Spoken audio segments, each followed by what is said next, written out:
सुप्रभात बच्चों। उम्मीद है कि आप लोग लॉकडाउन में अपनी अपनी पढ़ाई अच्छे ढंग से कर रहे होंगे। आज हम हिंदी सेकंड में अलंकार पढ़ेंगे। अलंकार कविता या काव्य की सुंदरता को बढ़ाने के लिए अलंकार का प्रयोग किया जाता है।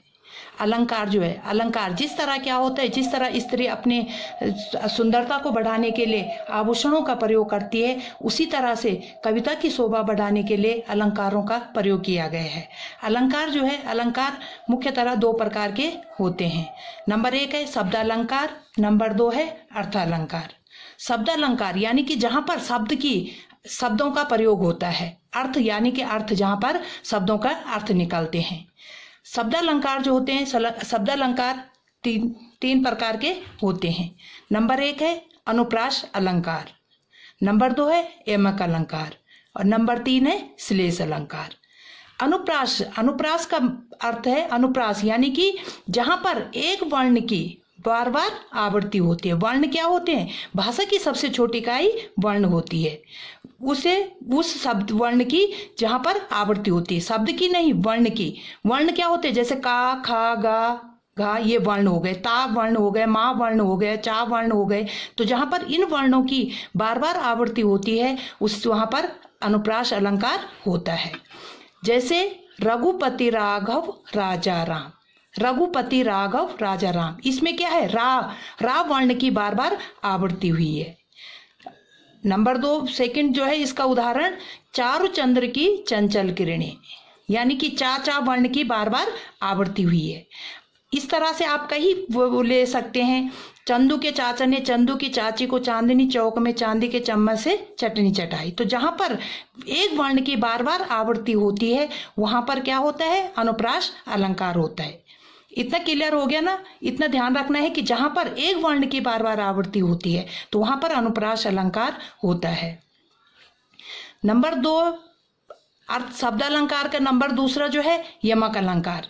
यमक का अर्थ होता है युगम। युगम माने जोड़ा, जहां पर जोड़ा होता है कि जहां पर एक शब्द की दो या दो से अधिक बार आवृत्ति होती है, परंतु उसके अर्थ जो है अलग अलग होते हैं। एक शब्द जो होता है वो शब्द एक बार भी आ सकता है, 2 बार भी आ सकता है, 3 बार भी आ सकता है, परंतु उसके अर्थ क्या होते हैं? अलग अलग होते हैं।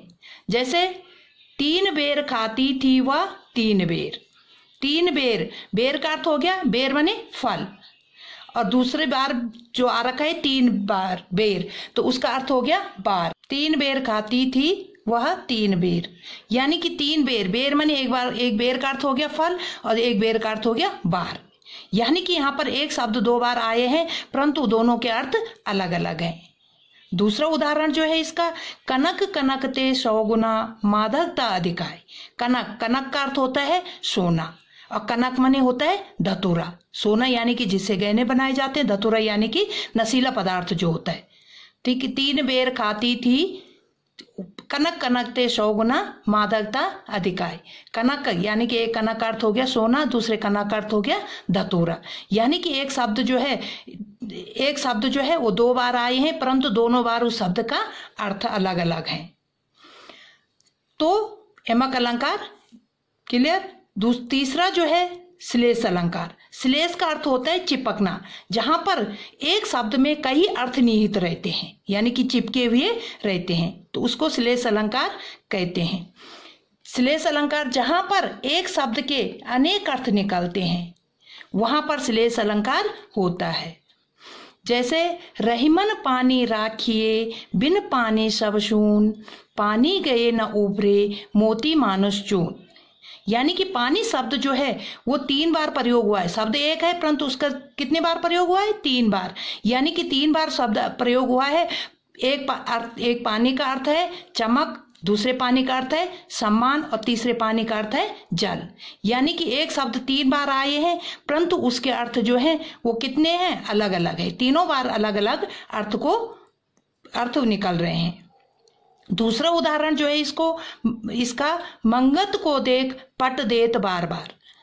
मंगत को देख पट देत बार बार, यानी कि मंगत को देख पट, पट माने वस्त्र भी हो गया और पट माने दरवाजा। एक शब्द है पट, उस वो शब्द एक ही बार आए हैं परंतु उसके अर्थ क्या है, अलग अलग निकल रहे हैं। एक पट का अर्थ हो गया दरवाजा और एक पट का अर्थ हो गया वस्त्र, यानी कि उसके अर्थ अलग अलग निकल रहे हैं।